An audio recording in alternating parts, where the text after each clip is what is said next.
एक गांव में दो भाई रहते थे। बड़ा भाई गंगाराम बहुत अमीर था। उसके घर में किसी भी चीज की कमी नहीं थी। वही छोटा भाई सेवकराम बहुत ही भोला और नेक दिल इंसान था।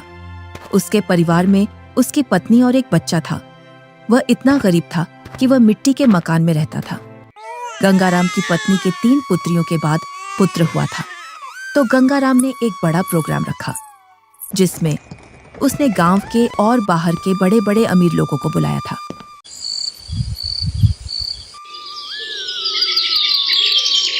सुबह से ही गंगाराम के घर के चारों ओर चहल पहल थी। कहीं पकवान बन रहे थे, तो कहीं बच्चे खेल रहे थे और कहीं मेहमान आ रहे थे। गंगाराम के घर के चारों ओर खुशी का माहौल था। धीरे धीरे चारों ओर के मेहमान आ गए, पर आपके छोटे भैया सेवक कहीं दिखाई नहीं दे रहे हैं। अभी तक आए नहीं। आपने गांव में सबको बुलावा दिया है ना?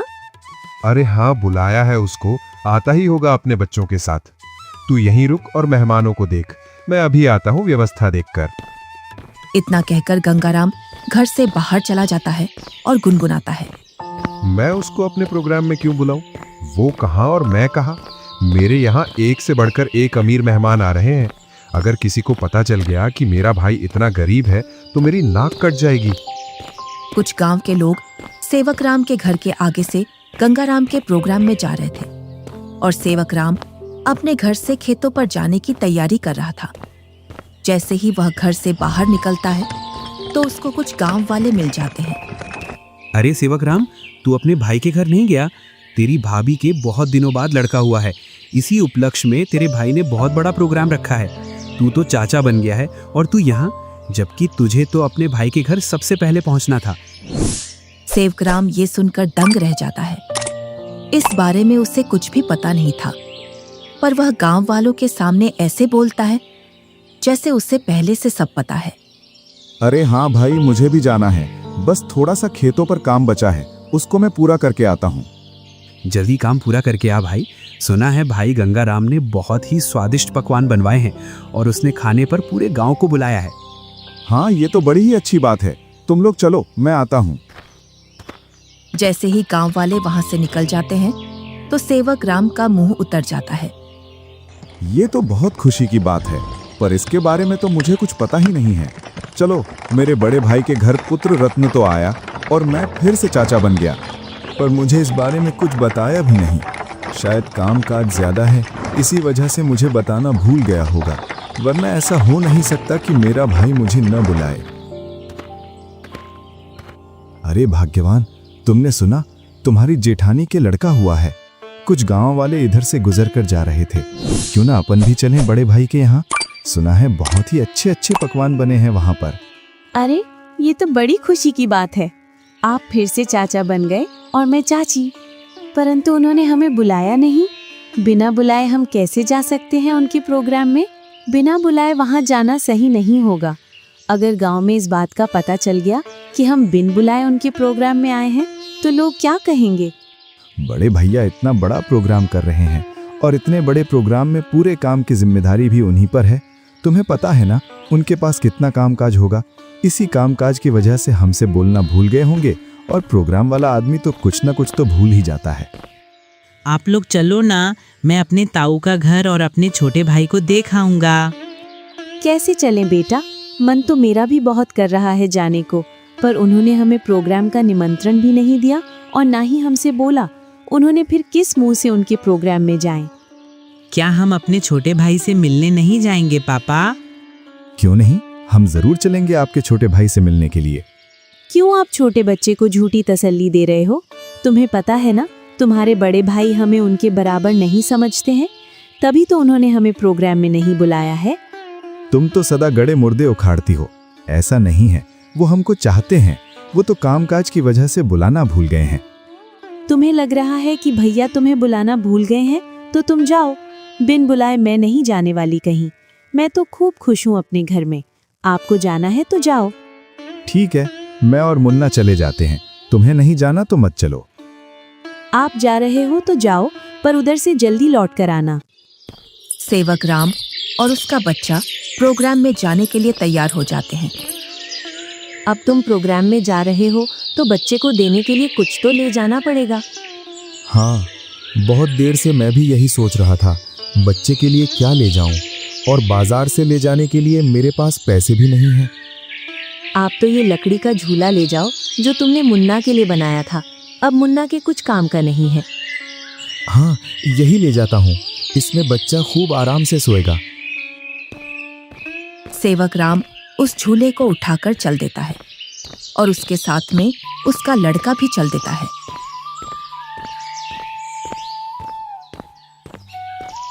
थोड़ी देर बाद दोनों प्रोग्राम में पहुंच जाते हैं।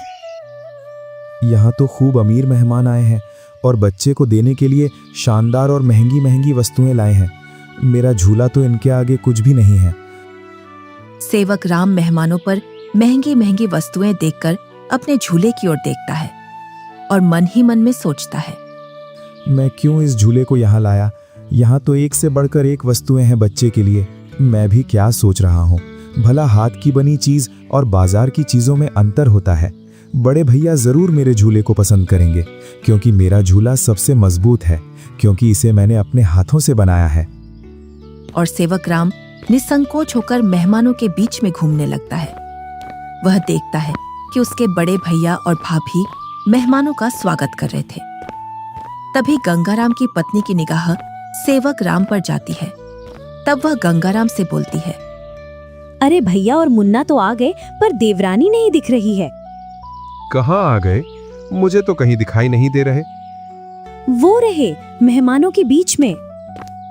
इधर सेवक राम के पास कुछ मेहमान आ जाते हैं। उसकी वेशभूषा देखकर मेहमान सेवक राम से पूछते हैं, अरे तुम कौन हो और ये कैसी वेशभूषा पहनकर आए हो और ये लकड़ी का झूला लेकर आए हो इस जमाने में? चलो तुम अपना परिचय दो, तुम कौन हो और यहाँ क्या कर रहे हो? इतना सुनकर सेवक राम संकोच में पड़ जाता है और मन ही मन सोचता है, अगर मैं इन्हें ये बताऊं कि मैं गंगाराम का छोटा भाई हूं तो ये लोग क्या सोचेंगे? एक भाई इतना अमीर और एक भाई इतना गरीब कि वो प्रोग्राम में एक जोड़ी कपड़ा भी सही से पहनकर नहीं आ सकता है। इससे अच्छा तो मैं झूठ बोल दूं। मैं गंगाराम जी का मजदूर। अरे तुम इतना क्यों घबरा रहे हो? डरो मत, बेझिझक होकर बोलो। गंगाराम जी का मैं मजदूर मैं छोटा भाई हूं। वह बहुत कोशिश करता है झूठ बोलने की, लेकिन उसके मुंह से सच निकल जाता है। क्या बोल रहे हो? तुम्हें पता है ना तुम गंगाराम जी को अपना भाई बता रहे हो? तुम्हें पता है ना वो कहां और तुम कहां? अपने आप को देखो और उनका प्रोग्राम देखो। इतने में ही गंगाराम वहां आ जाता है और बोलता है, क्या बोल रहा है ये? ये तुम्हें अपना भाई बता रहा है कि तुम इसके भाई हो। मेरा भाई होता तो वो इस हालात में रहता। ये तो मेरा हारी है, हारी। इसको मैंने एक दिन प्यार से भाई क्या बोल दिया, मुझे अपना भाई बताने लगा।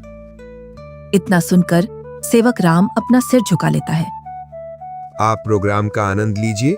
चलो मैं और मेहमानों से मिलता हूँ। जी आप मिलिए, हम भी और परिचितों से मिल लेते हैं। चलो तुम यहाँ से बाहर चलो, मुझे तुमसे कुछ बात करनी है। दोनों भाई एकांत में चले जाते हैं। जब तुम्हें पता है मेरे यहाँ एक से बढ़कर एक मेहमान आए हैं, फिर भी तू प्रोग्राम में घुस आया मेरी नाक कटवाने के लिए। और ये क्या लेकर आया है मेरे लड़के के लिए? लकड़ी का झूला। इस झूले में सोएगा मेरा लड़का। मेरा लड़का तो मखमल के झूले में सोएगा।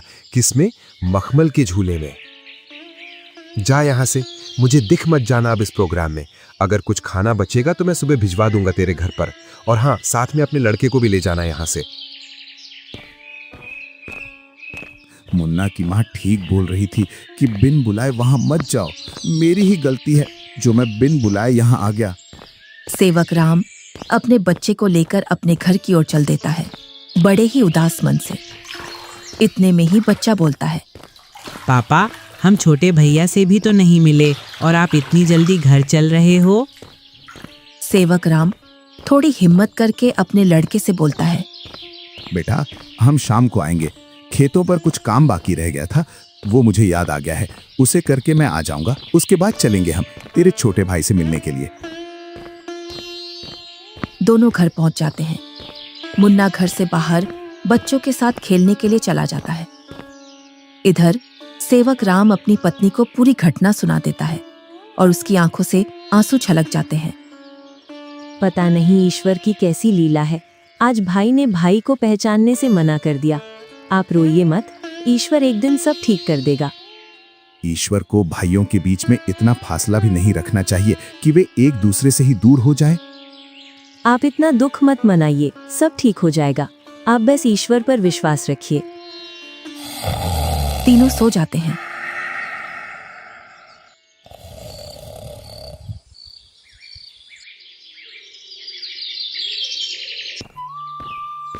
दूसरा दिन गंगाराम के दरवाजे को कोई बजाता है। पता नहीं अब कौन आ गया। कल का इतना थका हारा हूं, फिर भी लोगों को समझ में नहीं आता है और आकर दरवाजा खटखटाने लग जाते हैं। गंगाराम जैसे ही दरवाजा खोलता है तो वह देखता है कि सामने एक साधु खड़ा है। क्या है महाराज, क्यों दरवाजे को बजा रहे हो? कुछ नहीं बेटा, बड़े जोरों की भूख लगी है। बस थोड़ा सा खाना मिल जाता तो मेरी भूख मिट जाती। क्या खाना? यहाँ खाना मुफ्त में नहीं मिलता है और ऐसी दोपहर में तुम्हें कहां से खाना ला कर दूं? बेटा, घर में कुछ तो होगा, उसमें से ही कुछ खाने को दे दो जिससे मेरी भूख शांत हो जाए। इतना बड़ा गांव है, तुम्हें मेरा ही घर मिला खाना मांगने के लिए? यहाँ कुछ नहीं है, चले जाओ यहाँ से। इतना कहकर गुस्से में गंगाराम दरवाजा बंद कर लेता है। ईश्वर तुम्हें सदा खुश रखे बेटा। इतना बोलकर साधु वहां से चला जाता है। इधर गंगाराम की पत्नी गंगाराम से पूछती है, कौन आया था दरवाजे पर जो तुम इतने जोर से उस पर चिल्ला रहे थे? कोई नहीं, एक ढोंगी बाबा आया था दरवाजे पर, बोल रहा था खाना खिला दो, तो मैंने उससे मना कर दिया, यहाँ नहीं है खाना। तुम भी पता नहीं अब किस नशे में रहने लगे हो। कल का इतना सारा खाना बचा था, वो वैसे ही फेंकेगा। उसमें से कुछ खाना खिला देते। मैंने ये खाना गरीबों और ढोंगियों के लिए नहीं बनवाया है। ये खाना सिर्फ हम जैसे बड़े लोग ही खा सकते हैं। गंगाराम की पत्नी गुनगुनाते हुए वहां से अपने कमरे में चली जाती है। इनको तो पता नहीं अब किस बात का नशा आने लगा है, सीधे मुंह अब किसी से बात ही नहीं करते हैं। इधर साधु सेवक राम के घर के सामने पहुंच जाता है और बाहर से आवाज लगाता है, अरे घर में कोई है? अरे घर में कोई है? आवाज सुनकर सेवक राम घर में से बाहर निकल आता है। साधु को देखकर बोलता है, जी साधु महाराज, बताइए मैं आपकी क्या सेवा करूं? कुछ नहीं बेटा, बहुत तेज भूख लगी है। कुछ खाने को मिल जाए तो आत्मा तृप्त हो जाएगी मेरी। क्यों नहीं साधु महाराज, आइए आइए, जो कुछ हमारे घर में खाने के लिए मिलेगा हम आपको खिलवा देंगे। दोनों घर के अंदर चले जाते हैं। सेवक राम और साधु जमीन पर बैठ जाते हैं और सेवक राम अपनी पत्नी से बोलता है, अरे भाग्यवान, घर में कुछ हो तो खाने का साधु महाराज को ले आओ। सुबह की कुछ दाल रोटी रखी है और अभी खाना बनाने के लिए घर में कुछ भी नहीं है। अरे बेटी, तुम तो शर्माओ मत, जो घर में खाने का हो वही ले आओ, मैं तो खा लूंगा। सेवक राम की पत्नी जो घर में खाना था उसी खाने को गर्म कर लाती है। लीजिए साधु महाराज, गरीब के घर का खाना, हमारे पास तो खाने में यही है। अरे बेटी, तुम अपना मन इतना उदास मत करो, मैं तो ईश्वर की कृपा से जो मिलता है वही खा लेता हूँ। और तुम दोनों इतना उदास क्यों हो? कोई समस्या है आपके यहाँ? साधु महाराज, खेतों में इतना काम कर रहा हूँ, उतनी ही गरीबी आ रही है। गरीबी कम होने का नाम ही नहीं ले रही है। अब तो स्थिति ऐसी हो गई है, 2 वक्त का खाना भी बड़ी मुश्किल से मिलता है। पता नहीं ईश्वर हमारी कौन सी परीक्षा ले रहा है। ये कोई बीमारी तो है नहीं जिसका मैं आपको सही उपचार बता दूं बेटा। बस ईश्वर पर विश्वास रखो, सब सही हो जाएगा। फिर भी मुझे लगता है तुम मुझे तुम्हारी समस्या सही से बता नहीं रहे हो।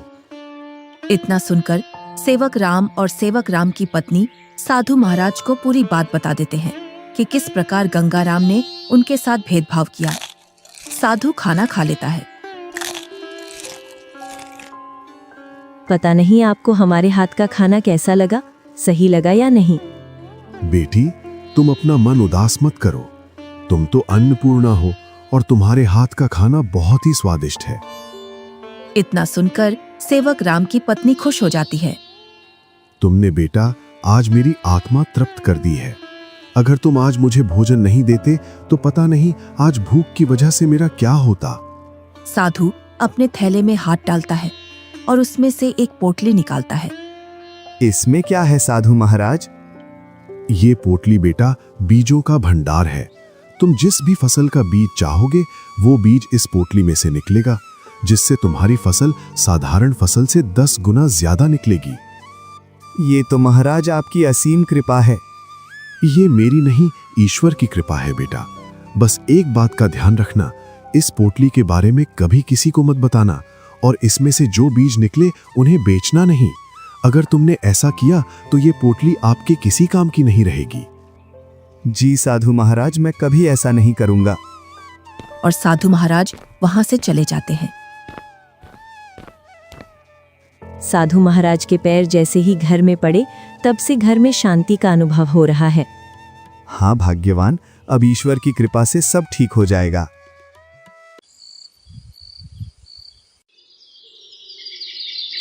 जैसे ही सेवक राम ने अपने खेतों में उन बीजों की बुआई की तो चारों ओर सेवक राम की फसल के ही चर्चे थे।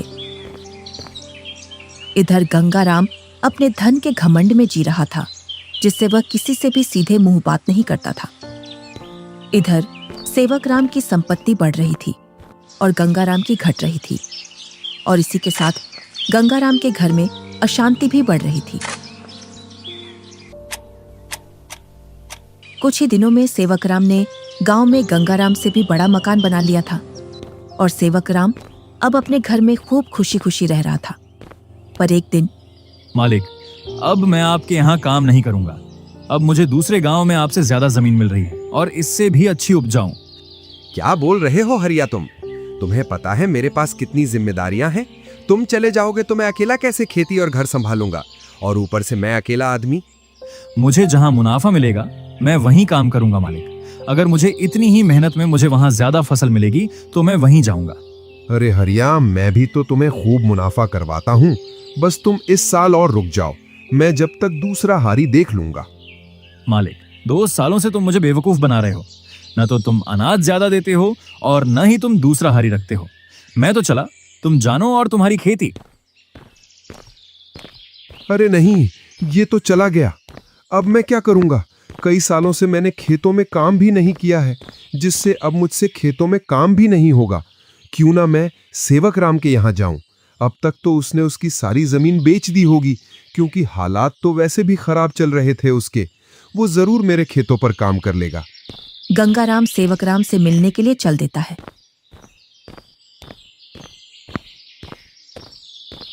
जैसे ही वह उसके घर के सामने पहुंचता है तो वह सेवक राम के घर को ढूंढने के लिए उस मोहल्ले में चारों ओर घूम जाता है। इधर ही थी उसकी झोपड़ी, पता नहीं किधर गई। बहुत देर से ढूंढ रहा हूं, मिल नहीं रही है। तभी वहां से एक गांव का व्यक्ति गुजर कर जा रहा था तो गंगाराम उस व्यक्ति से पूछता है, अरे भैया, सेवक राम की झोपड़ी थी यहाँ, वो कहाँ है? कितने दिनों बाद आ रहे हो भैया इधर? शादी के बाद अब आया हूँ इधर। इसीलिए तो तुम्हें वो झोपड़ी नहीं मिल रही है। अरे भैया, तुम जो सामने मकान देख रहे हो बहुमंजिला, यही घर है सेवक राम का। ये कैसे हो सकता है? 2 साल पहले तो ये गरीब हुआ करता था। हाँ भैया, 2 साल पहले गांव में सबसे गरीब व्यक्ति यही था। पता नहीं भैया, इसने खेतों में कौन सा खाद डाला है जिससे इसकी पैदावार सबसे ज्यादा निकलती है। घर बताने के लिए बहुत बहुत धन्यवाद। और गंगाराम उस घर के अंदर चला जाता है। जैसे ही सेवक राम अपने बड़े भैया को घर के अंदर देखता है तो वह बहुत खुश होता है। अरे मुन्ना की माँ, वो देखो हमारे घर में कौन आया है। बड़े भैया, आओ भैया बैठो। अरे, तुमने इतना शानदार घर कैसे बनाया? तुमने तो पूरा ही नक्शा बदल दिया। बहुत ही शानदार घर बनाया है। कहीं तुमने चोरी चपाटी करके तो ये घर नहीं बनाया? नहीं भैया, मैंने कोई चोरी नहीं की है। ये तो मैंने अपनी मेहनत से बनाया है। ऐसी मेहनत तो तू पहले भी करता था, पर पहले तो तूने ऐसा मकान बनाया ही नहीं। भैया, आपसे क्या छुपाना, जब आपका प्रोग्राम था उसके एक दिन बाद हमारे घर पर एक साधु आया था। उसको हमने पेट भर खाना खिलाया था। आज उनके आशीर्वाद की वजह से ये सब है हमारे पास। इतना सुनकर गंगाराम का सिर घूम जाता है और उसकी आंखों तले सब सीन आ जाता है कि किस प्रकार उसने उस साधु को भगाया था। वो साधु तो सबसे पहले मेरे घर आया था, इसका मतलब ये सारा धन मेरा हुआ। क्या बोल रहे हो भैया? ये तो मैंने अपनी मेहनत से खड़ा किया है, ना कि जादू से। ये सब तुझे साधु के आने बाद ही मिला है ना? तो इस गांव में सबसे पहले साधु मेरे घर आया था। अगर मैं उसे खाना खिला देता तो ये सारी संपत्ति मेरी होती। इसका मतलब तूने मेरे अधिकार की संपत्ति छीनी है। ये तुम मुझ पर गलत इल्जाम लगा रहे हो भैया। मैं उस साधु को ढूंढ कर लाता हूँ और साधु से तेरे सामने बुलवाता हूँ कि इस संपत्ति पर किसका हक है। और गुस्से में गंगाराम वहां से निकल जाता है। कई दिनों तक वह उस साधु को खोजता है। बड़ी मुश्किल से एक जंगल में तपस्या करते हुए वह साधु मिल जाता है। साधु महाराज प्रणाम। कौन हो बेटा जो तुम मेरी तपस्या में व्यवधान डाल रहे हो? मैं गंगाराम हूँ। आज से 2 वर्ष पूर्व तुम मेरे घर आए थे खाना खाने के लिए, जब तुम्हें जोरों की भूख लग रही थी। तुम तो वही हो ना जिसने खाना देने से मना कर दिया था? हाँ, पर उस संपत्ति पर पहला हक मेरा बनता है जो तुम मेरे भाई को देकर आए हो, क्योंकि तुम खाना मांगने सबसे पहले मेरे घर आए थे। कौन सी संपत्ति? मैंने तो उसे सिर्फ आशीर्वाद दिया था, क्योंकि उसने बड़े ही सम्मान के साथ खाना खिलाया था, और वो धन तो उसकी मेहनत और ईमानदारी का फल है। इतना सुनकर गंगाराम गुस्से में साधु से बोलता है, साधु, तुम मेरे साथ अन्याय कर रहे हो, क्योंकि उसकी संपत्ति पर पहला अधिकार मेरा है, क्योंकि तुम सबसे पहले मेरे द्वार पर आए थे। अगर तुम मुझे ये पहले ही बता देते कि मैं तुझे और भी अमीर बना दूंगा, तो मैं तुम्हें उससे भी अच्छा भोजन कराता। उसने क्या खिलाया होगा आपको? सूखी रोटी? गंगाराम साधु से बहुत वाद विवाद करता है और गुस्से में साधु से बोलता है, जिससे साधु को क्रोध आ जाता है। बालक, तुमने मेरी सब्र की सीमा खत्म कर दी है। तुम मेरे श्राप से अब बच नहीं सकते हो। इतना सुनकर गंगाराम के होश उड़ जाते हैं। इतने में ही सेवक राम और गंगाराम की पत्नी आ जाती है। क्षमा कीजिए साधु महाराज, क्षमा कीजिए।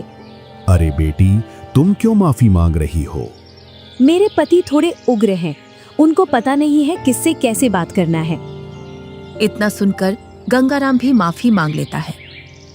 गंगाराम, अभी तक तुम्हारा जो घर चल रहा था वो तुम्हारी पत्नी के निर्मल भाव की वजह से चल रहा था। अब तुम अपने लालच को छोड़ दो और दोनों भाई साथ साथ रहो, क्योंकि तुम्हारा छोटा भाई बहुत ही ईमानदार है। जी साधु महाराज। तुम्हें कैसे पता चला मैं यहाँ हूँ? आप जिस दिन साधु महाराज की खोज में निकले, उसी दिन भैया मेरे पास पहुँच गए थे और उन्होंने आपके बारे में मुझे सब बता दिया था। भाई हो तो तेरे जैसा, मेरे जैसा भाई किसी को भी नहीं मिले।